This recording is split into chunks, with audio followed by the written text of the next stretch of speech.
তো বলছিলাম সম্মানিত মুসলিম کرام, এই কুরবানির সম্পর্কে কুরবানির আলোচনা শোনার আগে আমাদেরকে একটা জিনিস বুঝতে হবে যে আল্লাহ তাআলা আমাদেরকে মুসলমানের মতো বড় দৌলত দান করেছেন, ইসলামের মতো বড় বড় একটা দৌলত দান করেছেন। নবী সাল্লাল্লাহু আলাইহি ওয়াসাল্লামকে, মুহাম্মদ সাল্লাল্লাহু আলাইহি ওয়াসাল্লামকে আমাদের নবী হিসাবে দান করেছেন। আমরা তার উম্মত হতে পেরেছি, এটা অনেক বড় একটা নিয়ামত। এখন কথায় আসি যে মুসলমান কাকে বলে। আমরা তো কথায় কথায় বলি আমি মুসলমান, আমার বাবা মুসলমান, আমার দাদা মুসলমান, এভাবে বলি। মুসলমান অর্থ হচ্ছে আত্মসমর্পণকারী, আনুগত্য প্রকাশকারী, আল্লাহ তাআলার সমস্ত হুকুম পালনকারী, তাকে বলা হয় মুসলমান। এক কথায় মুসলমান আসছে সালিম থেকে। সালিম অর্থ হচ্ছে কি? আত্মসমর্পণকারী, আনুগত্যকারী। কোন ব্যক্তি আত্মসমর্পণ করবে? যে ব্যক্তি আল্লাহ তাআলাকে মাবুদ হিসাবে মানবে। যে ব্যক্তি আল্লাহ তাআলাকে বলবে আমি আল্লাহ তাআলাকে মাবুদ হিসাবে মেনে নিলাম, সে ব্যক্তি আত্মসমর্পণ করে ফেলল, ইসলামের মধ্যে আল্লাহ তাআলার কাছে আত্মসমর্পণ করেছে। তো আনুগত্যের তিনটি স্তর আছে। যদি আপনি আলোচনা বুঝেন তাহলে বুঝতে পারবেন, যদি শুনেন মনোযোগ দিয়ে তাহলে বুঝতে পারবেন। আনুগত্যের তিনটি স্তর আছে। এক নম্বর স্তর আনুগত্যের চাকরের স্তর। এটা হচ্ছে দেখবেন নির্দিষ্ট দায়িত্বের মধ্যে থাকা। যেমন কোন একটা ব্যক্তিকে আপনার ড্রাইভারের চাকরি দিলেন, সে শুধু ড্রাইভ করে, সে শুধু ড্রাইভারের কাজ করে, সে অন্য কোনো কাজ করে না। বা কোনো ব্যক্তিকে দোকানের কর্মচারী হিসাবে রাখলেন, চাকরি দিলেন, সে শুধু দোকানদারি করে, অন্য কোনো কাজ করে না। এটা হচ্ছে আনুগত্যের এক নম্বর স্তর। আনুগত্যের দ্বিতীয় নম্বর স্তর হচ্ছে দাস দাসী। যারা মালিক যেটা বলে সেটাই করবে, মালিকের বাইরে অন্য কোনো কথা, অন্য কোনো কাজ করতে পারবে না। এটা হচ্ছে আনুগত্যের দ্বিতীয় নাম্বার। আরেকটা হচ্ছে আনুগত্যের তৃতীয় নাম্বার স্তর হচ্ছে বিশেষ যোগ্যতা, বিশেষ সম্পর্কের কারণে দায়িত্ব পালন করা। যেমন দেখবেন সরকারি চাকরি যারা করে, ডিসি, মন্ত্রী, এমপি, মন্ত্রী যারা আছেন, হ্যাঁ, বিভিন্ন কলেজ ভার্সিটির শিক্ষক যারা আছেন, তারা কিন্তু এমনি এমনি চাকরি পায় না। বিশেষ যোগ্যতা, বিশেষ সম্পর্কের কারণেও বর্তমান চাকরি পাচ্ছে। তো আল্লাহ তাআলার সাথে বান্দার সম্পর্ক এক নম্বর চাকরের মতো না, দাস দাসীর সাথেও না। আল্লাহ তাআলার সাথে মুসলমানের সম্পর্ক হচ্ছে বিশেষ সম্পর্ক, বিশেষ যোগ্যতার সাথে সম্পর্ক। সুবহানাল্লাহ। বিশেষ সম্পর্ক, বিশেষ যোগ্যতাটা কি? আল্লাহ তাআলা বলছেন আমি মুসলমানকে মানুষ হিসেবে সৃষ্টি করেছি। এটাই তার যোগ্যতা এবং তার গ্রহণযোগ্যতার এক নম্বর কারণ। কারণ মানুষ হচ্ছে সৃষ্টির সেরা, আশরাফুল মাখলুকাত। মানুষ হচ্ছে আমার খলিফা, প্রতিনিধি। জমিনে আল্লাহ তাআলা বলছেন আমি আমার প্রতিনিধি সৃষ্টি করতে চাই। হ্যাঁ, আমি আমার প্রতিনিধি পাঠিয়েছি, তারা হচ্ছে আমার প্রতিনিধি। আল্লাহ তাআলা আমাদেরকে সম্বোধন করে বলছেন কি? আমরা আল্লাহ তাআলার প্রতিনিধি। সুবহানাল্লাহ। তাহলে আনুগত্যের তৃতীয় নম্বর স্তরের মধ্যে আমরা আছি। তো এখন কথা হচ্ছে, যে ব্যক্তি যত বেশি পদে থাকে, বড় পদে থাকে, যত দায়িত্ব থাকে, তার পরীক্ষাটাও বেশি আসে। পরীক্ষার মাধ্যমে তার যোগ্যতা আল্লাহ তাআলার কাছে এবং মানুষের কাছেও বেড়ে যায়। পরীক্ষা ছাড়া দুনিয়াতেও যেমন যোগ্যতা বাড়ে না, পরীক্ষা ছাড়া মানুষের যোগ্যতা প্রকাশ পায় না, ঠিক তদ্রুপ আল্লাহ তাআলার কাছেও যোগ্যতা প্রকাশ পায় পরীক্ষার মাধ্যমে। এর জন্য আল্লাহ তাআলা বান্দাদেরকে পরীক্ষা করতে চান। মুসলমান তুমি শুধু কি নামেই মুসলমান, নাকি তুমি কাজে মুসলমান? আমি পরীক্ষা করতে চাই। তো কুরবানি হচ্ছে তার একটা শিক্ষা। কুরবানি হচ্ছে ওখান থেকে একটি স্মারক। ইব্রাহিম আলাইহিস সালামকে আল্লাহ রাব্বুল আলামিন অনেক পরীক্ষা করেছেন।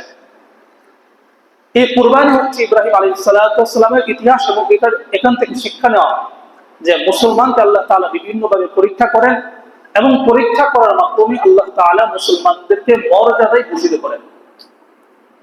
আল্লাহ তাআলা বলছেন আমি ইব্রাহিমকে যখন যে আদেশ করতাম, সে সাথে সাথে সে আদেশটা পালন করে নিত এবং সে আনুগত্য প্রকাশ করত। সুবহানাল্লাহ। আল্লাহ তাআলা কোরআন কারীমের মধ্যে বলছেন إذ قال له ربه أسلم قال أسلمت لرب العالمين। আল্লাহ রাব্বুল আলামিন বলছেন إذ قال له ربه أسلم, যখন তাকে তার রব বলল তুমি আনুগত্য প্রকাশ করো, তিনি বললেন ক্বালা আসলামতু লিরাব্বিল আলামিন, আমি আনুগত্য প্রকাশ করলাম, আমি আনুগত্য প্রকাশ করলাম বিশ্ব প্রতিপালকের উপর। সুবহানাল্লাহ। আল্লাহ তাআলা ইব্রাহিম আলাইহিস সালাতু ওয়াস সালামকে বিভিন্নভাবে অনেক পরীক্ষা নিয়েছেন, আপনারা জানেন ঘটনা। তো ওই বিষয়গুলো বলা আমার উদ্দেশ্য না, যেহেতু কোরবানি সংক্রান্ত আলোচনা, তো তার এই একটা পরীক্ষার কথা বললেই অনেক কিছু চলে আসে। পৃথিবীতে মানুষ দেখবেন সবকিছু মেনে নিতে পারে, কিন্তু নিজের সন্তানকে নিজের সামনে হত্যা করা, নিজের সন্তান নিজের সামনে হত্যা হোক, এটা কোনো বাবা মা চায় না। এটা কি কোনো বাবা মা চায় যে আমার সামনে আমার সন্তানের হত্যা হোক, আমার সন্তানকে কে হত্যা করুক? এটা পৃথিবীর কোনো বাবা মাই চায় না। ঠিক তদ্রুপ ইব্রাহিম আলাইহিস সালাতু ওয়াস সালাম আগুনে পড়ার চাইতে নিজের সন্তানের গলায় ছুরি চালানোটা বেশি বড় পরীক্ষা ছিল। আগুনে পড়া তো একটা পরীক্ষা ছিলই, কিন্তু আগুন নাও, আমাকে মেরে ফেলো, আমার সন্তানকে বাঁচাই দাও, আমার জীবনের বিনিময়ে, আমার জানের বিনিময়ে আমার সন্তানকে আল্লাহ তুমি বাঁচাই ফেলো। যদিও আল্লাহ তাআলা কারো জানের বিনিময়ে কারো জান বাঁচান না, কিন্তু আবেগে বাবা মা কিন্তু এই কথাটা, যখন সন্তান অসুস্থ হয় তখন কিন্তু বাবা মা এই কথাটা বলে যে আল্লাহ, আমার আমার জীবন তুমি নিয়ে নাও, আমার সন্তানকে, আমার জীবনের বিনিময়ে আমার সন্তানকে তুমি জীবন দান করো, হায়াত দান করো। এরকম ভাবে দোয়া করে কিনা? বাবা মা দোয়া করে। তো ইব্রাহিম আলাইহিস সালামের কাছে এটা ছিল বিশাল এক পরীক্ষা। তার মধ্যে আরো বিশাল বড় পরীক্ষা ছিল, বৃদ্ধ বয়স হয়ে গেছে, 80 বছর হয়ে গেছে, সন্তান হয় না, এটাও কিন্তু একটা বিশাল পরীক্ষা ছিল। ইব্রাহিম আলাইহিস সালাম আল্লাহ তাআলার কাছে 80 বছর বয়সে যে দোয়া করলেন, রব্বি হাবলি মিনাস সালিহিন, ফাবাশশারনাহু বিগুলামিন হালিম। হে আল্লাহ, আপনি আমাকে সহনশীল, ধৈর্যশীল সন্তান দান করুন। রব্বি হাবলি মিনাস সালিহিন, হে আমার রব, আপনি আমাকে সহনশীল, ধৈর্যশীল সন্তান দান করুন। আল্লাহ তাআলা ফাবাশশারনাহু বিগুলামিন হালিম, আল্লাহ তাআলা বলছেন আমি তাকে এক সহনশীল পুত্র সন্তান দান করলাম। সুবহানাল্লাহ। পুত্র সন্তান দান করা সুসংবাদ দিয়ে দিলাম। তো সম্মানিত মুসলিম কারাম, আল্লাহ রাব্বুল আলামিন এরকম ভাবে আল্লাহ তাআলা ইব্রাহিম আলাইহিস সালামকে পরীক্ষা নিয়েছেন, আবার পরীক্ষা উন্নত হওয়ার পর তাকে পুরস্কৃতও করেছেন। তো কুরবানি এখান থেকে একটি শিক্ষা। আল্লাহ তাআলা কখনোই কোনো ইবাদত করার ক্ষেত্রে বান্দার দেহ দেখে না, আকৃতি দেখে না, বান্দার কার্যক্রম চেহারা দেখে আল্লাহ তাআলা কখনো কোনো বান্দার নেক আমলের প্রতিদান দেন না। আবার আল্লাহ তাআলা কোনো বান্দাকে কখনো কারো মাল দেখে প্রতিদান দেন না। আবার আল্লাহ তাআলা কখনো কোনো বান্দার, মনে করেন আল্লাহ তাআলা কোনো বান্দার পোশাক সুন্দর, এটা দেখেও দেয় না। আন আবি হুরায়রা রাদিয়াল্লাহু তাআলা আবু হুরায়রা রাদিয়াল্লাহু তাআলা থেকে একটি হাদিস, قال قال رسول الله صلى الله عليه وسلم لا ينظر إلى صوركم وأموالكم ولكن ينظر إلى قلوبكم وأعمالكم। আবু হুরায়রা রাদিয়াল্লাহু তাআলা আনহু বলেন, আল্লাহর হাবিব সাল্লাল্লাহু আলাইহি ওয়াসাল্লাম বলেছেন, আল্লাহ তাআলা তোমাদের আকৃতি দেখেন না, আল্লাহ তাআলা তোমাদের সম্পদ দেখেন না, আল্লাহ তাআলা দেখেন তোমাদের অন্তরের বিষয়, এবং আল্লাহ তাআলা দেখেন তোমাদের আমল। সুবহানাল্লাহ। আল্লাহ তাআলা কি দেখেন? অন্তরের বিষয়। কোন বান্দা কি অন্তরে কি বিষয় নিয়ে নেক আমল করছে, তার অন্তরের মধ্যে কি নিয়ে আমল করছে, এটা আল্লাহ তাআলা দেখেন। আল্লাহ তাআলা কখনোই কোনো বান্দার পোশাক পরিচ্ছদ দেখেন না, কোনো বান্দার এরকম সম্পত্তি দেখে না, কোনো বান্দার চেহারা দেখে না। আল্লাহ তাআলা যেটা দেখেন সেটা হচ্ছে বান্দার আমল এবং বান্দার মনের তাকওয়া। কুরবানি হচ্ছে এটার সাথে একটা বিষয় খাস। কুরবানি, কোনো মানুষ যদি 10,000 টাকা দিয়ে একটা ছাগল কিনে, এটাও কুরবানি। আবার কোনো মানুষ যদি 1 কোটি টাকা দিয়ে একটা গরু কিনে, এটাও কুরবানি। এখন দেখতে হবে কার কুরবানিটা আল্লাহর জন্য, কার কুরবানিটা আল্লাহর জন্য, এটা দেখতে হবে। আল্লাহ তাআলা দেখবেন কে করেছে আল্লাহর জন্য কুরবানি। ওয়ালাকিন ইয়ানজুরু ইলা কুলুবিকুম ওয়া আমালিকুম, এই যে এখানে বলছেন আমি তোমাদের অন্তর দেখব, কার অন্তরের মধ্যে কি আছে আমি সেটা দেখে তোমাদেরকে প্রতিফল দান করব। সুবহানাল্লাহ। কেউ একজন ছাগল কুরবানি দিয়েছে, তার মনের মধ্যে সন্তুষ্ট করার উদ্দেশ্য আল্লাহ তাআলাকে, সে আল্লাহ তাআলাকে সন্তুষ্ট করার জন্য ছাগল কোরবানি দিয়েছে, মানুষ কি বলবে, হ্যাঁ রে এত এত বড় একটা ব্যক্তি ছাগল কোরবানি দিল। হ্যাঁ, সম্পত্তি তার যার যেমন সামর্থ্য হয়েছে তার সামর্থ্যের মধ্যে সে ছাগল দিয়েছে। এখন দুনিয়ার সব মানুষ তাকে টিটকারি মারছে, কিন্তু আল্লাহ তাআলার কাছে এই ব্যক্তিটা প্রিয়। আল্লাহ তাআলার কাছে তার এই ছাগলটাই কি হয়ে গেছে, প্রিয় হয়ে গেছে। আবার এক ব্যক্তি 1 কোটি টাকা দিয়ে গরু কোরবানি দিল, কিন্তু তার মনের মধ্যে কি নাই, তাকওয়া নাই, আল্লাহ তাআলাকে সন্তুষ্ট করার উদ্দেশ্য নাই। উদ্দেশ্য কি, গোশত খাওয়া। উদ্দেশ্য কি, মানুষ দেখানো। উদ্দেশ্য কি, মানুষ আমাকে বড় দাতা বলবে, কোরবানি দেওয়ালা বলবে, বড় বড় কোরবানি দিয়েছে এটা বলবে, এজন্য। তবে অবশ্যই যে ব্যক্তি যার যেমন সামর্থ্য আছে, যে যত বেশি বড় কোরবানি দিবে, যত বেশি অর্থ সম্পদ খরচ করবে, তাকে আল্লাহ তাআলা অবশ্যই বেশি প্রতিদান দান করবেন, এটার মধ্যে কোনো সন্দেহ নাই। কিন্তু কথা হচ্ছে আপনার দিলের তাকওয়া, দিলের নিয়ত অবশ্যই প্রথমত ঠিক করতে হবে। তো যাই হোক, বলছিলাম ইব্রাহিম আলাইহিস সালামের এই বিষয়টার সাথে এটা একটা খাস বিষয়। ইব্রাহিম আলাইহিস সালাম যখন ইসমাঈল আলাইহিস সালামের বয়স 13 বছর হয়ে গেল, মারিফুল কোরআনের মধ্যে উল্লেখ আছে, সম্পূর্ণ তাফসীর এই আয়াতের তাফসীর যে আমি আয়াতে কারিমা তেলাওয়াত করেছি আপনাদের সামনে। ফালাম্মা বালাগা মাআহু السعي قال يا بني إني أرى في المنام أني أذبحك فانظر ماذا ترى।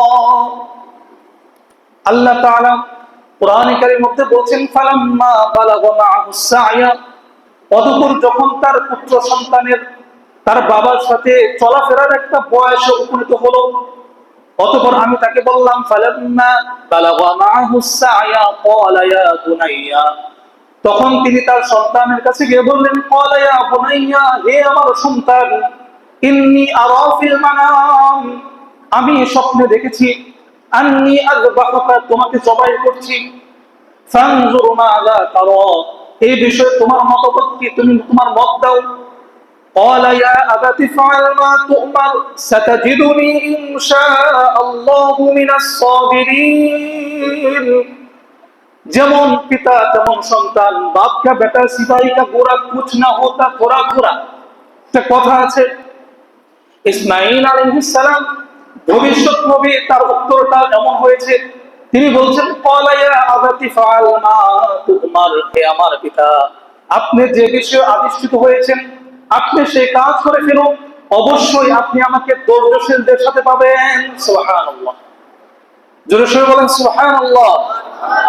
আল্লাহ তাআলা ওই যে প্রথমত বলছিল আমি তোমাকে সহনশীল ধৈর্যশীল সন্তান দিব, এই যে ধৈর্যশীলের প্রমাণ পেয়েছেন, আল্লাহ তাআলা তাকে ধৈর্যশীল সন্তান দিয়েছেন। তো বলছিলাম এই আয়াতের তাফসীরের মধ্যে মারিফুল কোরআনের মধ্যে উল্লেখ আছে। তো ইসমাঈল আলাইহিস সালামের বয়স যখন 13 বছর হয়ে গেল, ইব্রাহিম আলাইহিস সালাম তখন তার সন্তানের কাছে এসে বললেন, 13 বছর হয়েছে, তখন 8 জিলহজ রাতে, 8 জিলহজের রাতে ইব্রাহিম আলাইহিস সালাম স্বপ্নে দেখলেন আল্লাহ তাআলা আদেশ করছেন তুমি তোমার প্রিয় বস্তু আল্লাহর রাস্তায় কুরবানি করো। তিনি পরদিন সকালবেলা 70টি উট আল্লাহর রাস্তায় কুরবানি করে দিলেন। সুবহানাল্লাহ, আর জোরে বলুন সুবহানাল্লাহ। 70টি উট কম মনে করতেছেন আপনারা? 70টি উট আল্লাহর রাস্তায় কুরবানি করে দিয়েছেন, তারপর আপনাদের মুখ থেকে সুবহানাল্লাহ বের হয় না। ইব্রাহিম আলাইহিস সালাম 70টি উট কুরবানি করতে কিপটামি করে নাই, আপনারা একবার সুবহানাল্লাহ বলতে কিপটামি করছেন। তার মানে বোঝা যাচ্ছে আপনার কত বড় কিপটা, এই কিপটামি করা যাবে না। তো 9 জিলহজ তিনি আবার স্বপ্নে দেখলেন, একই স্বপ্ন, আবার আল্লাহ তাআলা বলছেন তুমি তোমার প্রিয় বস্তু কুরবানি করো। তিনি আবারও পরের দিন 70টি উট আবার কুরবানি করে দিলেন। যখন এরকম ভাবে 2 দিন কুরবানি করলেন, 10 জিলহজ আবার যখন তিনি 9 জিলহজ রাত, তো 10 জিলহজ রাত যখন তিনি আবার স্বপ্ন দেখলেন, আল্লাহ তাআলা বলছেন তুমি তোমার প্রিয় বস্তু কুরবানি করো। তিনি ঘুম থেকে জাগার পর বুঝতে পারলেন দুনিয়ার কোন উট আমার প্রিয় না, দুনিয়ার কোন সম্পদ আমার প্রিয় না, দুনিয়ার পৃথিবীতে যদি আমার কাছে কোনো কিছু প্রিয় হয়ে থাকে তাহলে আমার সন্তান ইসমাঈল হচ্ছে আমার কাছে সবচেয়ে প্রিয়। সুবহানাল্লাহ।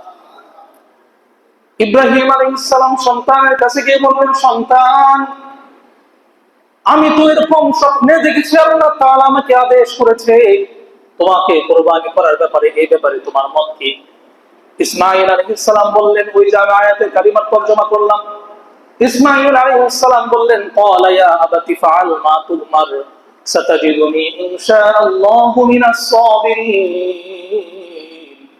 হে আমার পিতা, আপনাকে যে বিষয়ে আল্লাহ তাআলা আদেশ করেছেন আপনি সেই কাজ করে, সেই কাজ আপনি আদেশ পালন করেন, অবশ্যই আপনি আমাকে ধৈর্যশীলদের মধ্যে পাবেন। সুবহানাল্লাহ। তারা যখন এই কাজ পালন করার জন্য, ইব্রাহিম আলাইহিস সালাম যখন সন্তানকে কুরবানি করার জন্য রওনা হয়ে গেলেন, পথের মধ্যে ইবলিস শয়তান চক্রান্ত করার জন্য, শয়তান ওয়াসওয়াসা দেওয়ার জন্য রেডি হয়ে আছে। আপনি দুনিয়াতে যে কোনো ভালো কাজ করতে যান না কেন, ভালো কাজ করার পিছনে, ভালো কাজ করার আগে দেখবেন শয়তান কোনো না কোনো ভাবে আপনাকে ওয়াসওয়াসা দিবে। কথা বলুন ঠিক কিনা? আপনি যে কোনো একটা ভালো কাজ করতে যান, শয়তান ওয়াসওয়াসা দিবে। এরকম ভাবে ইব্রাহিম আলাইহিস সালামের কাছে শয়তান এসে বলছে, হে ইব্রাহিম, প্রথমত ইব্রাহিম আলাইহিস সালামের কাছে যাই নাই, প্রথমত হাজরা আলাইহিস সালামের কাছে গেছে, সন্তানের মায়ের কাছে গিয়েছে। মার কাছে যাওয়ার পরে বলছে, আপনি কি জানেন আপনার স্বামী আপনার সন্তানকে কোরবানি করার জন্য মিনার প্রান্তরে নিয়ে যাচ্ছে? হাজরা আলাইহিস সালামের ঈমান কেমন ছিল? তিনি বললেন, আল্লাহ তাআলা যদি আদেশ করে থাকেন, আল্লাহ তাআলাকে খুশি করার জন্য আমার একটা সন্তান নয়, আমি আমার হাজারটা সন্তান আল্লাহর রাস্তায় কুরবানি করার জন্য প্রস্তুত আছি। সুবহানাল্লাহ। জোরে সোরে বলেন সুবহানাল্লাহ। সম্মানিত মুসলিম ইকরাম, এরকম ভাবে তাদের ঈমান এমন ছিল, তারা দুনিয়ার সব কিছুর সামনে, এরকম ভাবে দুনিয়ার কিছুর সামনে মাথা নত করে নাই, আল্লাহ তাআলার হুকুমকে সর্ব অবস্থায় প্রাধান্য দিয়েছে, যার কারণে ইতিহাসের পাতায় আজ পর্যন্ত মানুষদের নাম নেই। কথা বলুন ঠিক কিনা? আজকের দুনিয়াতেও যদি কেউ আল্লাহ তাআলাকে সন্তুষ্ট করার জন্য, দুনিয়াতে আল্লাহ তাআলাকে রাজি খুশি করার জন্য জেল জুলুম খাটে, হাজার অত্যাচার সহ্য করে, ইতিহাসের পাতায় তাদের নাম থাকবে। কথা বলুন ঠিক কিনা?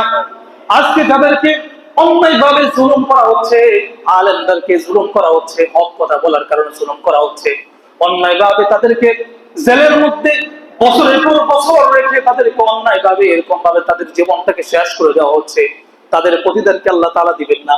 অবশ্যই, অবশ্যই দিবেন। কথা বলুন ঠিক কিনা? আওয়াজ করে আপনাদের কথা বলুন ঠিক? অবশ্যই ঠিক। এই সমস্ত আলেমদের যে প্রতিদান, তারা 3টা বছর, 4টা বছর, 13টা বছর জেলের মধ্যে থাকতে থাকতে নিজের জীবনটাকে উৎসর্গ করে দিয়েছে অনেকে। আবার অনেকে এরকম ভাবে নিজের স্বাস্থ্যটাকে নষ্ট করে তারপরে এসেছে। এটা কি আল্লাহ তাআলার জন্য রাজি খুশি করার জন্য নয়? আল্লাহ তাআলা এর প্রতিদান অবশ্যই তাদেরকে দিবেন। আল্লাহ তাআলা, আমরা দোয়া করি আল্লাহ তাআলা প্রত্যেকটা আলেমকে এর উত্তম জাযা খায়র দান করুক। সকলে বলে আমিন। তো বলছিলাম, ইবলিস এরকম ভাবে দুনিয়ার সমস্ত মানুষের কাছে বাধা প্রদান করে, ভালো কাজ করতে গেলে বাধা দিয়ে থাকে। হাজরাকে এরকম ভাবে বাধা দিতে পারে নাই, সাথে সাথে তিনি সন্তান ইসমাইলের কাছে চলে গিয়েছে। ভেবেছে পিচ্ছি মানুষ বললে হয়তো মেনে নিবে। ইসমাইল আলাইহিস সালামের কাছে যাওয়ার পর বলছে, তুমি কি জানো তোমার বাবা তোমাকে কোথায় নিয়ে যাচ্ছে? তোমাকে তোমার বাবা হত্যা করার জন্য, তোমাকে তোমার বাবা জবাই করার জন্য, কুরবানি করার জন্য নিয়ে যাচ্ছে। ইসমাইল আলাইহিস সালাম বললেন, আল্লাহ তাআলা আদেশ করেছেন, আর আল্লাহ তাআলার আদেশে আমি আমার মাথাকে একবার নয়, দুইবার নয়, আমি আমার মাথাকে হাজারবার আল্লাহ তাআলার দরবারের সামনে নত করতে পারি। ইসমাইল আলাইহিস সালাম যখন এই কথা বললেন, শয়তান এখানেও বিফল হয়ে গেল। শয়তান এখানে বিফল হয়ে যাওয়ার পর ইব্রাহিম আলাইহিস সালামের কাছে যাওয়ার গিয়ে বলল, হে ইব্রাহিম, আল্লাহর নবী কেউ কে স্বপ্নের কথা ধরে নিজের সন্তানকে কেউ হত্যা করে নাকি? আপনি কি পাগল হয়ে গেছেন নাকি? ইব্রাহিম আলাইহিস সালাম বললেন, আরে আমি পাগল হই নাই। শয়তান বলল, আপনি যদি আপনার সন্তানকে হত্যা করেন, এরকম ভাবে কুরবানি করেন, পৃথিবীর ইতিহাসে মানুষ আপনাকে হত্যাকারী বলবে, যেরকম ভাবে মানুষ কাবিলকে হত্যাকারী বলে। জীবনের প্রথম হত্যাকারী কাবিল ছিল, তার হাবিলকে হত্যা করার কারণে। ইব্রাহিম আলাইহিস সালাম বলছেন, তোর কথা শুনে মনে হচ্ছে তুই ইবলিস, শয়তান, তুই আমাকে পরাস্ত করতে পারবি না। কাবিল তো হাবিলকে হত্যা করেছিল হিংসা বশবর্তী হয়ে। কুরবানির সূচনা কিন্তু হাবিল এবং কাবিল থেকে শুরু হয়েছিল। আমি ইতিহাস ওখান থেকে টানি নাই, কারণ গত বছর আপনাদেরকে ওই ইতিহাস শুনিয়েছিলাম, মনে আছে আপনাদের? গত বছর কিন্তু আদম আলাইহিস সালামের পুত্রের কুরবানির ইতিহাস থেকে টেনেছিলাম। এজন্য এবছর আর সময় নষ্ট করলাম না, যেহেতু আমাদের অল্প সময় আছে। তো যাই হোক, ইব্রাহিম আলাইহিস সালাম বললেন, হয়তো তুই ইবলিস, শয়তান, তুই আমাকে পরাস্ত করতে পারবি না। আমি আল্লাহ তাআলাকে রাজি এবং সন্তুষ্ট করার জন্য আমি আমার সন্তানকে আজকে কোরবানি করবই করব। সুবহানাল্লাহ। ইব্রাহিম আলাইহিস সালাম তার সন্তানকে নিয়ে চললেন। শয়তান রাস্তা ছাড়ে না, শয়তান বাধা দিচ্ছে, রাস্তার সামনে দাঁড়িয়ে যাচ্ছে। ইব্রাহিম আলাইহিস সালাম 7টি কঙ্কর নিয়ে তাকে নিক্ষেপ করলেন। এই জায়গাটার নাম হচ্ছে জামারায়ে উলা, প্রথম কঙ্কর নিক্ষেপ করার স্থান। হাজী সাহেবরা এখন যারা যায়, হাজী সাহেবরা এখনো যারা হজ করতে যায়, এরকম ভাবে 3টা জায়গায় কঙ্কর নিক্ষেপ করে, 7টি করে 21টা, 3 7 21টা কঙ্কর নিক্ষেপ ইব্রাহিম আলাইহিস সালাম করেছিলেন 3বার এরকম ভাবে। শয়তান যখন বারবার 3বার এরকম ভাবে বাধা দিচ্ছিল, যেতে দিচ্ছিল না, এরকম ভাবে প্রথমবার জামারে উলা, জামারে উসতা, জামারে আকাবা, প্রথম কঙ্করের স্থান, দ্বিতীয় কঙ্করের স্থান, এরকম ভাবে শেষ কঙ্কর নিক্ষেপ করার স্থান, এই 3টি জায়গায় এরকম ভাবে শয়তান বাধা প্রদান করছিল, যাতে করে ইব্রাহিম আলাইহিস সালাম যেতে না পারে, যাতে করে কুরবানি দিতে না পারে, নিজের সন্তানকে সফল হতে না পারে। ইব্রাহিম আলাইহিস সালাম এরকম ভাবে 7টি করে 3 7 21 3 7 21টি কঙ্কর নিক্ষেপ করে শয়তানকে বিতাড়িত করেছিল। সুবহানাল্লাহ। তারপরেও তারা কখনো এরকম ভাবে কখনো শয়তানের সামনে, দুনিয়ার সামনে মাথা নত করে নাই। যাই হোক, ইব্রাহিম আলাইহিস সালাম এরকম ভাবে নিজের সন্তানকে নিয়ে যখন চললেন, সন্তান ইসমাঈল আলাইহিস সালাম ইব্রাহিমকে ডাক দিয়ে বললেন, পিতা, আপনি আমাকে কুরবানি করবেন, আমার এতে কোনো দ্বিমত নেই, আমার এখানে কোনো দ্বিমত নেই, আমি এতে সন্তুষ্ট চিত্তে আমার মাথাকে নত করে দিয়েছি। কিন্তু আমার চারটি ওয়াদা আছে, আমার কথা আছে, আপনার কাছে আবদার আছে। আপনি আমার এই 4টি আবদার অবশ্যই পূরণ করবেন। 1 নম্বর আবদার, আপনি যখন আমাকে জবাহ করবেন, জবাহকৃত ছুরিটা ভালোভাবে ধার দিয়ে দিবেন। কেন ভালোভাবে ধার দিবেন? যাতে করে ছুরিটা ভালোভাবে ধার হয় আর আপনার জবাহ করতে কষ্ট না হয়, আমি ইসমাইলের আল্লাহর কাছে যেতে দেরি না হয়। সুবহানাল্লাহ। আমি ইসমাইলের জানটা যাতে আল্লাহ তাআলার কাছে যেতে দেরি না হয়, আমার জানটা যেন তাড়াতাড়ি বের হয়ে যায়, আমি আল্লাহ তাআলার কাছে যেন তাড়াতাড়ি পৌঁছে যেতে পারি। আমার জানটাকে আপনি তাড়াতাড়ি নেওয়ার জন্য ছুরিটাকে ভালোভাবে দাঁড় দিবেন। তিনি এটা বলে নাই ছুরিটাকে ভালোভাবে দাঁড় দিবেন আমার কষ্ট কম হওয়ার জন্য, এটা বলে নাই। তিনি বলেছেন ছুরিটাকে দাঁড় দিবেন আপনার কষ্ট কম হওয়ার জন্য, এবং আমি যেন আল্লাহ তাআলার কাছে তাড়াতাড়ি পৌঁছাইতে পারি, এই জন্য। সুবহানাল্লাহ। ইসমাঈল আলাইহিস সালাম যখন এরকম ভাবে বললেন, দ্বিতীয় কথা বললেন, হে পিতা, আপনি আমাকে শক্ত করে বেঁধে নেবেন। এই যে আপনার হাতে রশি আছে, আপনি রশি দিয়ে আমাকে শক্ত করে বেঁধে নেবেন। কেন রশি দিয়ে শক্ত করে বাঁধবেন? যাতে করে আমি আপনাকে কোনোভাবে কষ্ট না দিয়ে দিই, নাড়াচাড়া করার কারণে আপনার যেন কোনো কষ্ট না হয়ে যায়, আপনাকে যেন কোনো লাথি না দেই, আপনাকে যেন কোনো রকম কষ্ট না দেই। পিতা যখন এরকম কথা শুনছিল, পিতার চোখ দিয়ে আবেগে আপ্লুত হয়ে পানি পড়া শুরু হচ্ছে। ইসমাঈল আলাইহিস সালাম 3য় নাম্বার আবদার করলেন, হে আমার পিতা, আপনার কাছে আমার 3য় নাম্বার আবদার হচ্ছে, আমার যে পোশাক পরিচ্ছদটা আছে, এই পোশাক পরিচ্ছদগুলো আপনি আমার মার কাছে দিবেন। আমার মা যেন আমার এই পোশাক পরিচ্ছদ দেখে সান্ত্বনা পায়। সুবহানাল্লাহ। তিনি যেন জানতে পারে তার ছেলে আল্লাহর রাস্তায় সফল হয়েছে, আল্লাহর রাস্তায় কুরবানি হয়েছে। 4র্থ নাম্বার আবদার হচ্ছে, আপনার পোশাকগুলো আপনি গুটিয়ে নেবেন, আমার রক্তগুলো আপনার পোশাকে যেন না পড়ে যায়, আপনি এরকম ভাবে আপনার পোশাকগুলো গুটিয়ে নেবেন। ইব্রাহিম আলাইহিস সালাম যখন এইগুলো কথা শুনলেন, সন্তানের এমন কথা শোনার পর নিজেকে ঠিক থাকা যায়?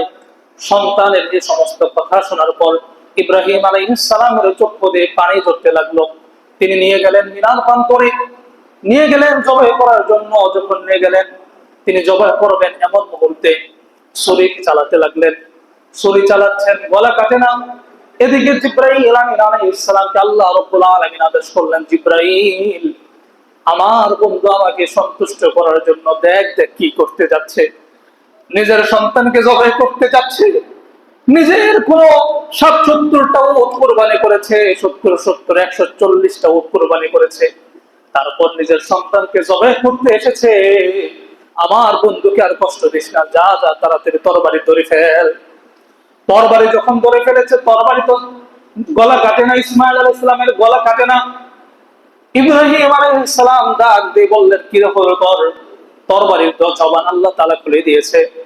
হাদিসের ব্যাখ্যার মধ্যে আসছে তরবারির জবান আল্লাহ তাআলা খুলে দিয়েছে। তরবারি ডাক দিয়ে বলছেন, হে ইব্রাহিম, আপনি যখন আগুনে পড়লেন, আপনি যখন আগুনের মধ্যে পড়েছেন, আগুনকে আল্লাহ রাব্বুল আলামিন একবার বলেছিল, হে আগুন, আমার বন্ধুর একটা পশমও যেন না পড়ে ঠান্ডা হয়ে যা। আগুন ঠান্ডা হয়ে গেছিল, একটা পশমও পড়ে নাই। কিন্তু আল্লাহ রাব্বুল আলামিন একবার নয়, দুইবার নয়, আমাকে 70 বার বলেছে, হে তরবারি, আমার বন্ধুর ছেলে, আমার বন্ধু ইসমাইলের একটা পশমও যেন না কাটে, তুই এক গোটা হয়ে যা। সুবহানাল্লাহ। এরকম ভাবে আল্লাহ তাআলার আদেশে তারা পরীক্ষা ফাঁস হয়েছে। এরকম ভাবে যখন তরবারি চালাচ্ছেন, সাথে সাথে জিবরাইল আমিন আলাইহিস সালাম এসে তার মাথার ইসমাইল আলাইহিস সালামের জায়গায় একটি দুম্বা রেখে দিলেন, সাথে সাথে দুম্বাটা কুরবানি হয়ে গেল। সুবহানাল্লাহ। তো কথা হচ্ছে, এর মাঝখানে জিবরাইল আমিন আলাইহিস সালাম যখন এরকম ভাবে চাকুটাকে ধরছেন, ফেরেশতারা এরকম ভাবে কান্নাকাটি শুরু করছেন, আরো কাঁপাকাঁপি শুরু হয়ে গেছে। তারা বলছে, হাই হাই, এটা কি শুরু করছে? আল্লাহ, আপনি এই বৃদ্ধ, এই ছেলের উপর আপনি রহম করুন, এই বৃদ্ধ বাবার উপর আপনি রহম করুন, আপনি এই তাদের উপর রহম করুন, আমাদের চক্ষু সহ্য হচ্ছে না, আমাদের দিল মন সহ্য হচ্ছে না, আপনি তাদের উপর রহম করুন। ফেরেশতারা এরকম ভাবে দোয়া করতেছিল। এরকম ভাবে ইব্রাহিম আলাইহিস সালাম যখন এরকম ভাবে জবাব করতে যাবে, জিবরাইল আলাইহিস সালাম দুম্বা নিয়ে আসে আর চিৎকার দিয়ে বলতেছিল, আল্লাহু আকবার, আল্লাহু আকবার। দুম্বা দেখে ইব্রাহিম আলাইহিস সালাম বলছিলেন, লা ইলাহা ইল্লাল্লাহু আল্লাহু আকবার, অর্থাৎ আল্লাহ মহান, আল্লাহ মহান। ইব্রাহিম আলাইহিস সালাম বলতেছেন, লা ইলাহা ইল্লাল্লাহু আল্লাহু আকবার, আল্লাহ ছাড়া কোনো মাবুদ নাই, একমাত্র আল্লাহ মহান। তারপর যখন দুম্বা কুরবান হয়ে গেল, শুকরিয়া স্বরূপ ইসমাঈল আলাইহিস সালাম বললেন, আল্লাহু আকবার, আল্লাহু আকবার, ওয়ালিল্লাহিল হামদ।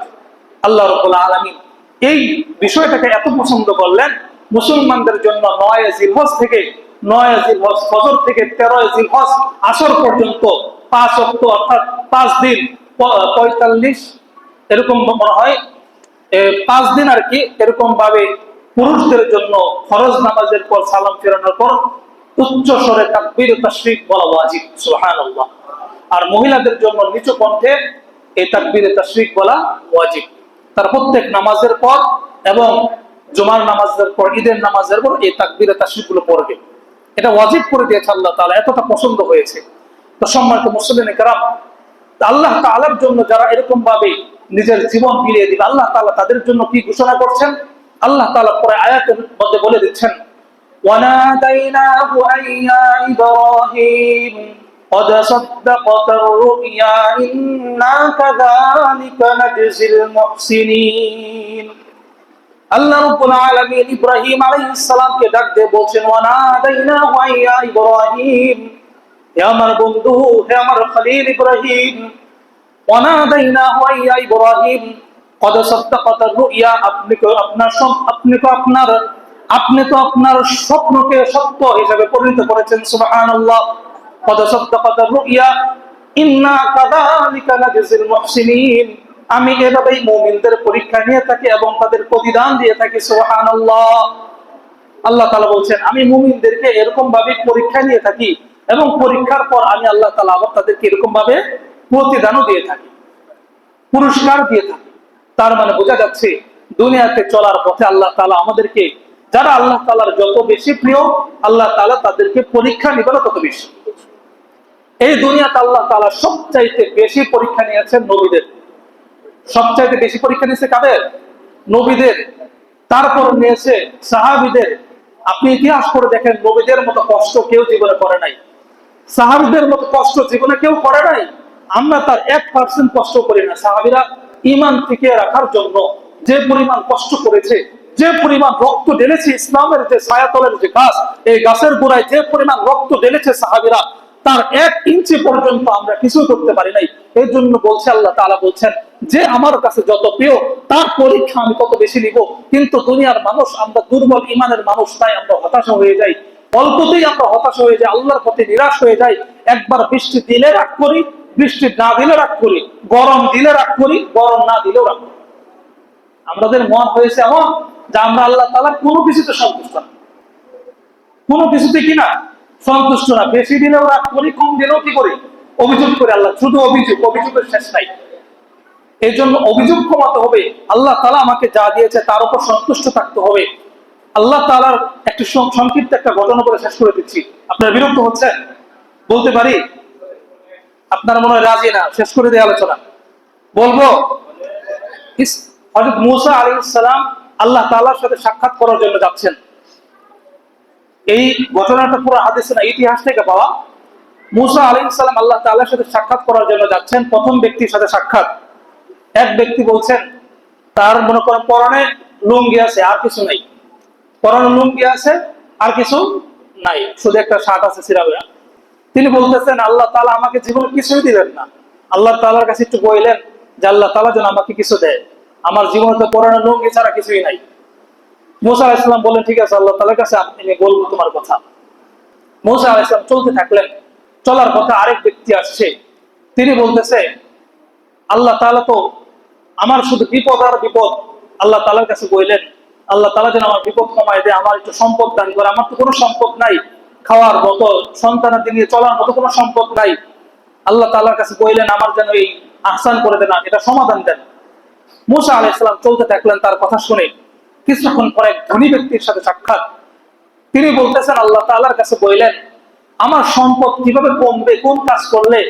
আল্লাহ তাআলার কাছে বললেন আমি আমার সম্পত্তিগুলো কমাইতে চাই, আমার সম্পত্তির ভার আমি নিতে পারি না, এত সম্পত্তি, এই সম্পত্তির ভার, এই সম্পত্তির হিসাব আমি রাখতে পারি না। তিনি সব তিনজনের কথা শুনছেন। তিনজনের কথা শুনে মূসা আলাইহিস সালাম চলছেন আল্লাহ তাআলার কাছে। আল্লাহ তাআলার কাছে যাওয়ার পর মূসা আলাইহিস সালাম আল্লাহ তাআলার কাছে বললেন হে আল্লাহ, প্রথমত বড়লোক ব্যক্তির কথা বললেন, হে আল্লাহ এই ব্যক্তি তো আমার কাছে আবদার করেছে তার সম্পত্তি যেন আপনি কমিয়ে দেন, তাকে আপনি এত সম্পদ দিয়েছেন, তিনি সম্পত্তির হিসাব রাখতে পারেন না। হ্যাঁ, তিনি সম্পত্তির কারণে আপনার আমল করতে পারেন না, আপনি তার সম্পত্তিগুলো একটু কমাই দিয়ে। আল্লাহ তাআলা বললেন ঠিক আছে, তাকে আজকে থেকে না শুকরিয়া আদায় করতে বলবা আর নামাজ পড়তে না করবা। কি বলছেন? তাকে না শুকরিয়া আদায় করতে বলবা এবং নামাজ পড়তে না করবে, তাহলে তার সম্পত্তি কমে যাবে। তার মানে বোঝা যাচ্ছে শুকরিয়া আদায় করলে এবং নামাজ পড়লে আল্লাহ তাআলা নিয়ামত বাড়িয়ে দিবেন। কথা বুঝছেন? দ্বিতীয় নাম্বার, যে ব্যক্তি বলছিল যে আমার পরনে লুঙ্গি ছাড়া কিছু নাই, আল্লাহ তাআলার কাছে বললেন তো বলতেছে আল্লাহ ওই ব্যক্তির তো লুঙ্গি ছাড়া কিছু নাই, এই ব্যক্তির কি করা যায়? আল্লাহ তাআলা বললেন তাকে বইল দরুদ ধারণ করতে, তাকে বইল শুকরিয়া আদায় করতে বেশি বেশি, তাকে বইল কি করতে? বেশি বেশি শুকরিয়া আদায় করতে। তৃতীয় নাম্বার, যে ব্যক্তি বলছিল আমার জীবনে শুধু বিপদ আপদ, শুধু সংকট, আল্লাহ তাআলার কাছে বললেন আমার বিপদ আপদ কাটিয়ে দিতে। হ্যাঁ, আমার যেন এরকম ভাবে সমস্ত বিপদ আপদ কেটে আমার একটু ধন সম্পদ হয়, পোলাপান নিয়ে বাচ্চা কাচ্চা নিয়ে সুখে থাকতে পারি, এই বললেন। তিনি বলছেন এই আল্লাহ তাআলার কাছে। তা আল্লাহ তাআলা বললেন ওই ব্যক্তিকে বলল নামাজ পড়তে এবং আল্লাহ তাআলা শুকরিয়া আদায় করতে আর ধৈর্য ধারণ করতে বলল। এই তিন রকম কথা একই। তো মূসা আলাইহিস সালাম প্রথমত বড় লোকের কাছে এসে বললেন আল্লাহ তাআলা তো আপনার ব্যাপারে এই কথা বলেছেন, আল্লাহ তাআলা বলছেন আপনাকে বেশি বেশি নাক শুকরিয়া করতে, নামাজ না পড়তে। তার হাতে দুধের হাতে গ্লাসের দুধ ছিল, মূসা আলাইহিস সালামকে খাওয়াবে খুশি মনে। তিনি কি নিয়ে আসতেছেন আল্লাহ তাআলার কাছে, কি শুনে আসতেছেন? তিনি যখন এই কথা শুনলেন তার হাত থেকে দুধ গুলো পড়ে গেল, পরে দুধের গ্লাস ফেটে গেল। তিনি বললেন আল্লাহ না, আল্লাহু আকবার, নাউজুবিল্লাহ, আপনি কি বলছেন? যে আল্লাহ আমাকে খাওয়ান, যে আল্লাহ আমাকে পড়ান, যে আল্লাহ আমাকে বাঁচান, যে অক্সিজেনের মাধ্যমে আমি বেঁচে থাকি, সে আল্লাহর আমি না শুকরিয়া করব?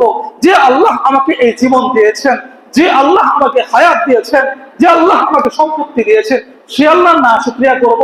সে আল্লাহর ইবাদত না করে আমি না কিভাবে থাকতে পারি?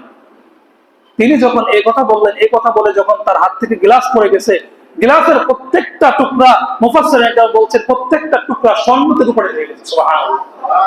তাহলে আল্লাহ তাআলা যে যত বেশি শুকরিয়া আদায় করে তার শুকরিয়ার স্বরূপ আল্লাহ তাআলা নাম নিয়ামত বাড়িয়ে দেন, নামাজের মাধ্যমে আল্লাহ তাআলা নিয়ামত বাড়িয়ে দেন। দ্বিতীয় নাম্বার, যে ব্যক্তি বলছিল আমার লুঙ্গি ছাড়া কিছু নাই, তার কাছে এসে বলল তুমি ধৈর্য ধারণ করো আর শুকরিয়া আদায় করো। তিনি বলতেছে আর কত ধৈর্য ধারণ করবো, ধৈর্য ধারণ করতে করতে জীবনে লুঙ্গি ছাড়া কিছুই পাইলাম না, আর কত ধৈর্য ধারণ করা যায়? শুকরিয়া আর কিসের শুকরিয়া আদায় করবো, আমার তো কিছুই নাই, শুকরিয়া আদায় কি করব? তিনি যখন এরকম ভাবে অবজ্ঞা করলো তখন পরনে যে লুঙ্গি ছিল বাতাসে এটা উড়াই দিচ্ছে। পরনে যে লুঙ্গিটা ছিল, আল্লাহ তাআলার আরশ থেকে এমন একটা বাতাস আসছে, বাতাসের লুঙ্গিটাও শেষ, লুঙ্গিটাও আল্লাহ তাআলা উড়াই দিচ্ছে। শুকরিয়া না শুকরিয়ার ফল হচ্ছে যা করবেন, যা থাকবে তাও চলে যাবে। না শুকরিয়ার ফল কি? যা থাকবে তা চলে যাবে। তারপর তৃতীয় নাম্বার ব্যক্তি, যে ব্যক্তি বলছিল আমার যেন বিপদ আপদ কেটে যায়, ওই ব্যক্তিকে যে বলল তুমি নামাজ পড়বে, ধৈর্য ধারণ করবে, আর আল্লাহ তাআলা শুকরিয়া আদায় করবে। তিনি এরকম ভাবে একই কটাক্ষ করলো, আমি কার ইবাদত করব? তার ইবাদত তো এত বছর করলাম, নামাজ পড়তে পড়তে কপালে দাগ ফালাই দিছি, হ্যাঁ, এরকম ভাবে কত ইবাদত করছি, আমার তো জীবনে কোনো কিছু হলো না, আল্লাহ তাআলা আমাকে কিছুই দিবেন না, শুধু শুধু এগুলো আমাকে ভাওতাবাজি একটু সান্ত্বনা দেওয়া হচ্ছে। এই কথা বলার সাথে সাথে আল্লাহ তাআলা আজরাইল আলাইহিস সালামকে পাঠিয়ে দিলেন, বললেন যাই জালেমকে এখনই সাথে সাথে তুই জান কবজ করবি, বেঈমান অবস্থায় কাফের অবস্থায় আমার কাছে নিয়ে আসবি, ওর ঠিকানা আমি আল্লাহ তাআলা জাহান্নামে লিখে দিয়েছি। নাউজুবিল্লাহ।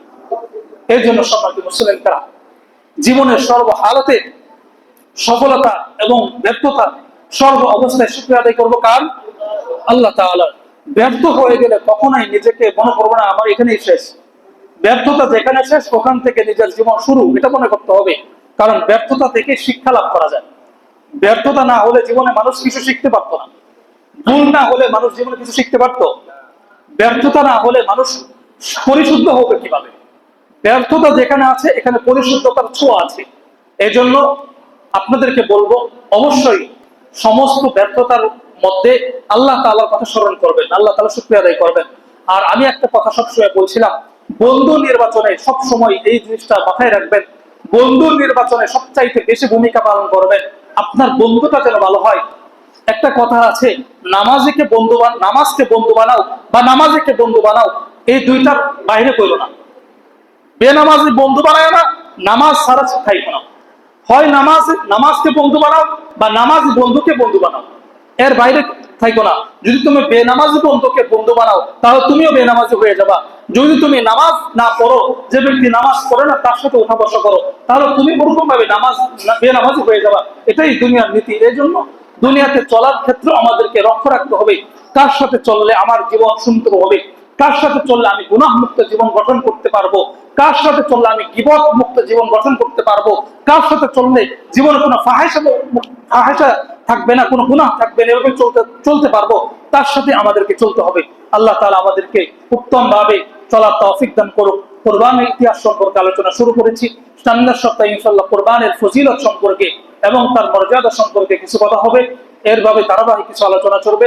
আল্লাহ তাআলা আমাদেরকে শোনার এবং আমল করার বুঝার তৌফিক দান করুন। সকলে বলেন আমিন। ওয়া আখিরু দাওয়ানা আলহামদুলিল্লাহি রাব্বিল আলামিন।